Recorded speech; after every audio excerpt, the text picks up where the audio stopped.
Hello and welcome to the Personal Development School YouTube channel. My name is Thais Gibson, and I am a counselor, author, and founder of the Personal Development School. And here on this channel, I create daily content and videos for anybody who really didn't have healthy modeling for relationships growing up or just feels confused about love and needs support. So we cover a lot of topics related to integrated attachment theory, the subconscious mind, and really deep healing based on learning important tips for emotional regulation, communication, and healthy boundaries. In today's video, we are going to cover healing strategies for survivors of narcissistic relationships. And we're going to go through also the concept and idea of complex grief. So if this is something that appeals to you, please make sure you stay till the end because we're going to cover some of the most important stuff around complex grief right at the end of this video. So first and foremost, it can be very difficult coming out of a narcissistic relationship for a number of different reasons. One of the biggest reasons is that if we have a lot of proximity to a narcissist for a long period of time, we are more likely to end up not just having complex grief issues, which again, we'll talk about towards the end, but also complex post-traumatic stress disorder. And there are a few crucial reasons for this.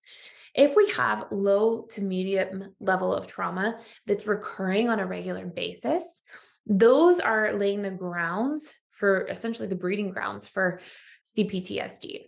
And the reason for this is that the subconscious mind is conditioned through repetition plus emotion. So if you are constantly exposed to being put down, being told you're not good enough, you're unworthy, you're doing everything wrong, you can't do anything right, if you get a lot of that messaging for a prolonged period of time, it actually really deeply reconditions your concept and view about yourself. And this is going to create a lot of core wounds. On top of that, if you have a lot of broken trust in this relationship, where there's deceit or manipulation or lying or somebody really taking advantage of you, that's also going to create a lot more core wounds. And so there tends to be a number of different factors that can affect us, not just the core wounds, but our lack of self-identity, our lack of ability to maintain our relationship to our own needs, because oftentimes being with a narcissist forces you to become preoccupied with their needs. Because you often will find yourself in a position of going, okay, if I don't meet their needs, I'm going to get punished, or I'm going to get in trouble, or I'm going to made to feel, crappy, or I'm going to be ignored or neglected or stonewalled. And so I'm just going to fixate on trying to do everything that this person could ever possibly want from me so that I can then meet their needs and be connected to them in some way. And so this can cause you to become really disconnected, really from your sense of self. And on top of that, there are two other major features of pain and suffering that take place that sort of put you more likely in the category of CPTSD, which is if you learn that you are not allowed to have boundaries, because if you do have boundaries, you will be punished for having them, then we disconnect from our boundaries. And if you are constantly exposed to turmoil and chaos, you are also more likely to have a dysregulated nervous system. In other words, be in sympathetic, AKA fight or flight mode, much more frequently. Nowadays as well, sympathetic nervous system is often referred to as fight, flight, freeze mode, or even fawn mode. And fawn mode, like a fawn, FAWN. So that sort of compulsive people pleasing mode. And being with a narcissist so consistently often conditions us to really have a lot of core wounds, disconnect from our needs, not know who we are after a long period of time of being with a narcissist, really repress our boundaries and have a dysregulated nervous system. So guess what? These, along with a couple of other features, are some of the most important components of healing. So we're going to talk a lot about each of these different components here. The first one being our core wounds. It is very common after being with somebody in a narcissistic relationship to have core wounds that say things like, I will just get abandoned. I am unworthy. I am not good enough. I am unlovable. There can be a huge dynamic of feeling like I am unimportant, I am unsafe, I am helpless, right? To really take action over my life, and I will be betrayed. And so the more core wounds you have, the more essentially limiting beliefs you have, not just about yourself, but also about other people, future relationships, and really the world. And this can cause you to go into this sort of hyper-vigilant mode of walking on eggshells around everybody, which can be very, very disempowering. So one of the first things we have to do is we have to imagine that these core wounds are almost like weeds that were planted in our subconscious mind. And we have to realize that these got conditioned into us using repetition plus emotion. And by the same token, we can actually recondition these core wounds. We can challenge these stories. We can break these things down. And the most important place to start is within the relationship to yourself. So there's a great tool that we talk a lot about within the personal development school called auto-suggestion. And we'll go into it at a sort of a high level here. And essentially, it's this idea that we can leverage repetition plus emotion, and we can find evidence to oppose our original core wound. And essentially, we're just using the principles of programming the subconscious in the reverse order so that we can recondition. So, for example, if you were made to feel unlovable repetitively, it's that narcissist putting you down, telling you you're not lovable, you always mess everything up, nobody's going to want to be with you after this. Nobody should want to date you. Why would I even want to be here? You're lucky I'm here. Well, if you imagine all those pieces of dialogue that come out, there's repetition, there's a repetitive component to it, and there's emotion. It elicits an emotional response. So this is why, like, I don't like to work with just affirmations, because affirmations have repetition, but they don't have emotion. And emotion is way more important for reconditioning the subconscious mind than repetition. So if we can leverage these two key ingredients together and we can find evidence to oppose the messaging we got from the narcissist, we can begin reconditioning core wounds. So if you have been made to feel like you are unlovable, you need to find lots of reasons that you are lovable for who you are, for your genuine characteristics, for what you do, for how you show up, and also why it's possible to have healthy love and healthy, loving relationships with other people in your life in the future. And the more you can list these things out, we can follow a general guideline that says if we can come up with 10 pieces of evidence per day. Okay, so 10 actual pieces of evidence, because evidence elicits that emotional response per day across 21 days. This is enough to start really reconditioning the subconscious mind and some of these painful ideas about ourselves. So we can plug in these different ideas or stories we have about ourselves left over from the narcissist. And the way I like to think of it is after going through a traumatic experience, we can pluck out these weeds at their root, because the root of these is in the subconscious mind, in these ideas and stories that we've been conditioned to believe about ourselves because of an unhealthy or traumatized person that came into our lives and made us think these things about ourselves in the first place. So reconditioning core wounds is really, really powerful. Number two, you have to relearn your needs. The narcissist basically causes you to focus so much on them and pleasing them and winning their approval that we completely disconnect from who we are and what we need. And this has a massive impact on our ability to really individuate, to trust ourselves, and to feel like we can actually meet our own needs and be okay surviving on our own.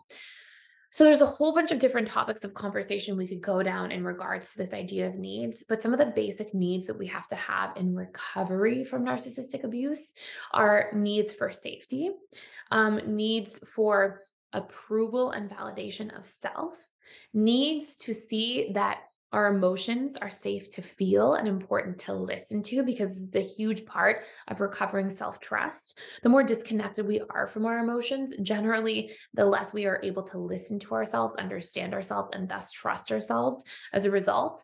And we tend to need space for introspection to redefine and re-understand who we are in the next season of life after dating a narcissist. So in this case specifically, it can be very empowering to set about 30 minutes a day for introspective work and for strategies to meet some of these basic needs. I often give people the exercise to go in and ask themselves, what are the ideal things I would need from a perfect partner? And whatever those things are, write as many of them as you can think of, rate them from 1 to 10 in terms of how important they are to you, and then take the top ones out. And those are the things that you really have to start giving in the relationship to yourself. And as you do that, we actually recondition our own subconscious mind to have a healthy relationship to these needs, which makes us significantly more likely to be able to ask for these needs from other people and receive them in a healthy way instead of blocking receiving. And if you're like, what do you mean blocking receiving? You'll know if you block yourself from receiving. If you want something from somebody like validation or a compliment and they give it to you and you deflect it, you're blocking yourself from receiving. And it's a big symptom of coming out of narcissistic abuse, because it was often unsafe or, not okay to receive from this person, because they would either hold it over your head later or take it back or shame you for receiving or needing something from them. So, it can be really important to practice healthy receiving. But that starts with rebuilding and redefining what your needs are in this next season of life. Now, another huge thing that's really important in terms of healing. So, we've got core wounds, we've got needs, we've got self identity so far, because that goes hand in hand with learning our needs again and who we are and introspecting. Then we have this concept or idea I like to think of as the suit of armor. What I mean by this is that when we are in a position where we have dated a narcissist, because of the power of intermittent reinforcement, we often get addicted to this person. Literally, intermittent reinforcement has a massive addictive impact on the subconscious mind, especially as it relates to the neurochemical of dopamine. And so, what I've often found with clients coming out of narcissistic abuse situations is that they still somehow want to go back. They can consciously recognize that this is the worst relationship for them. It's such an unhealthy dynamic for them to be in. They've been through so much suffering and trauma and pain.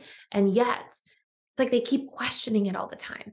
And so I always get clients in that situation to sit down and to write out what are all of the drawbacks to dating this person. And the more we leverage repetition and emotion around this, so the more we can write a ton of costs, we're leveraging repetition and emotion through writing all the costs of going back to this person. And it's helping recondition our perception of this person overall. So this covers so far, just in review. We still have a few more things in here. Core wounds, needs, self-identity, the suit of armor, right? Really looking at the cost of being with this person so we can use our conscious mind essentially to help recondition our subconscious mind's perception of seeing this person as more exclusively positive and not seeing the downsides and the negatives to dating somebody who's unhealthy. Then we have to work on relearning our boundaries. This is often best done through exposure. This means setting small incremental boundaries over time and warming back up to the concept and idea that boundaries are actually safe. Sometimes, if we're really afraid to set boundaries, we can actually start by just having a daily practice for 10 minutes where we visualize ourselves setting boundaries, because in doing so, we are warming our subconscious mind up with repetition and emotion again. And so the subconscious mind actually has a difficult time differentiating between what is real versus what is imagined. And so if we can imagine ourselves setting boundaries and having healthy conversations and articulating things with other people in our lives, then we warm our subconscious mind up to being able to do this. And then we can proceed to set small boundaries with safe people on a regular basis until we build more and more momentum through repetition and emotion to regaining our boundaries once again. And then we have another really important one here, number 6, which is nervous system regulation. So just a review so far, because we're going to talk about complex grief in a second. We've got core wounds, needs, self-identity, our suit of armor, or looking at the cost of being with somebody, breaking that addiction, relearning boundaries, nervous system regulation. I won't go too far into this right now because I am mindful that this is a lot of information for one YouTube video. But I do want to say that if we can do something daily, like a mindfulness practice for 10 minutes, if we can do a meditation, if we can do light exercise, yoga, stretching, all of these different things actually help our nervous system regulate and get into parasympathetic nervous system mode. If we can have a repetitive habit again here, so we're leveraging repetition and emotion, of plugging into this sort of thing, it can help us get into parasympathetic, which is rest and digest mode, and get out of this like walking on eggshells, fight, flight, freeze, fawn mode all the time. When we are more in parasympathetic, we are more likely to feel rested, grounded, and safe.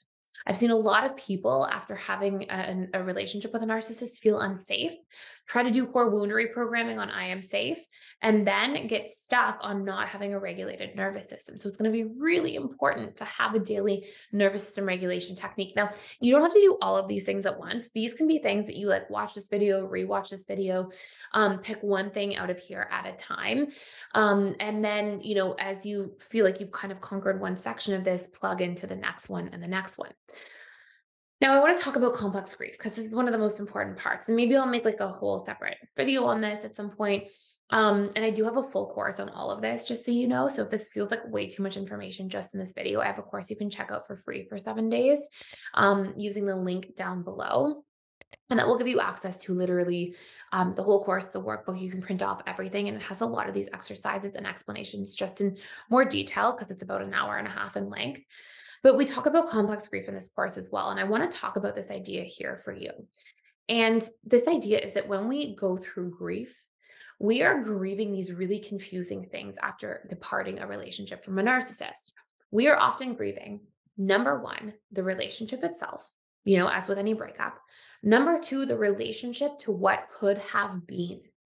The narcissist teaches us by, they're really good at like extracting motives from a relationship and seeing what makes somebody tick and what somebody really wants, and then painting the picture of a future with all of those things. So, the example I'll often give is like if you are somebody who loves travel and exploration and adventure, the narcissist, whether they like travel and exploration or not, may paint this picture of all the places you'll travel to and the trips you'll go on. And it forces you to build this bond with the narcissist in a future projected scenario. And when it comes to healing from a breakup with a narcissist, we are not just healing the loss and the grieving of being with that person and missing the different needs that they'll meet, but we're also grieving the loss of what would be in the future based on that fantasy bond and all those pictures and images that were painted. And so we have to realize that that was not the narcissist themselves. That was often the fantasy bond that they built. And it can be a great exercise to review if the narcissist actually cared about those things too, and if that was actually going to be your future versus if that was just an image that they set out for you. So I call it fact checking. Like we can actually paint out, what they were and how they truly operated versus what they promised. And we can fact check, and that will allow us to get grounded and anchored in reality instead of the fantasy. And it helps us grieve that fantasy bond. The other thing we really have to grieve is the loss of the relationship to ourselves. This is a huge part of complex grief. And it's that when we have to connect so much to this person and get so fixated on supporting them and being what they need us to be, we can really lose and disconnect from the relationship to us. And coming back to that through having a daily habit of introspecting who we are, what we want, some of those needs pieces I was talking about earlier will help us regain that relationship to ourselves through self understanding, through getting to know ourselves again. The more we dig into self exploration, the more it's like being on a date with somebody. Like you ask them a lot of questions about themselves, you get to know them, you learn more about them, you build that relationship further. And that's a huge part of grieving the loss of relationship to self. And that will help you, strengthen your sense of self identity. And you can then create, like over time, as you do more introspective work across time, you can start creating like, what is my plan for the next season of life? What do I want in this next chapter? What are my goals? What is my mission, my vision for something that would make me feel really fulfilled? And how can I design my life accordingly? And the more you do that, that is going to put you back into relationship with yourself, your future, everything that you have ahead of you, and out of feeling stuck on the past. So I know this is a lot of information for this one video. Again, if you want to do a deeper dive into that course, check it out. And also, we have access to a lifetime membership right now that gives you access to all of the personal development school courses, tools, resources, materials, and supportive community for life. So literally, whatever you go through, whenever you need us, we will be there. And you can check that out right now. It's almost 50% off just for a limited time if you want to check that out further as well. So I really hope you enjoyed this video. Thank you so much for watching and for being here. If you have more questions about grieving a relationship with a narcissist and action steps and healing strategies, please let me know down in the comments below. I can definitely create some more content about that. And if you enjoyed this video, please consider giving it a thumbs up, liking, and sharing. Thank you for watching, and I will see you in the next one.